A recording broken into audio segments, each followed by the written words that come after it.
Делфина и нејзиното помало братче Мики, двете мали гибончиња во Скопската зоолошка градина, кои беа отфрлени од нивната мајка, добија исто плишано орангутанче како и малиот Панч во Јапонија.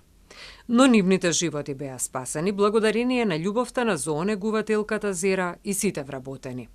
Таа прва забележа дека мајмунката го фрлила малото гибонче Делфина во езерото. Веднаш дотрчала и започнала со реанимација на малото кое се здобило со повреди на главата. 7 месеци потоа целото време го минувала со неа, чувајќи ја и дома. Но истото се случило и со Мики, кој сега не се одвојува од неа.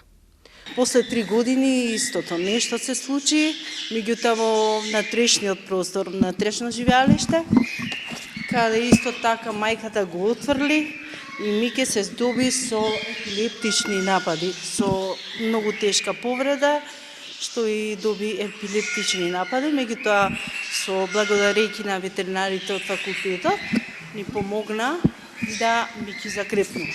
Но тоа што се случи со Панч, малото мајмунче во Јапонската зоолошка градина, и Делфин и Мики во Скопската, кога беа отфрлени од својата мајка, е нешто што често се случува во природата и го викаме природна селекција, вели Војо Иванов.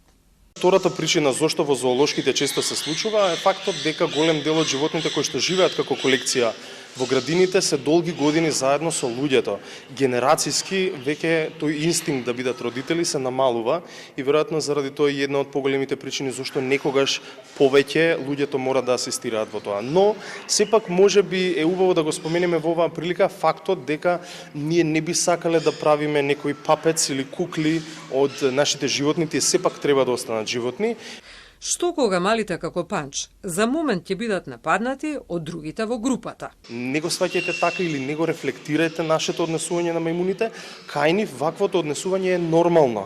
Значи, што би рекле народно, му покажуваат каде му е местото, нели во таа хиерархија.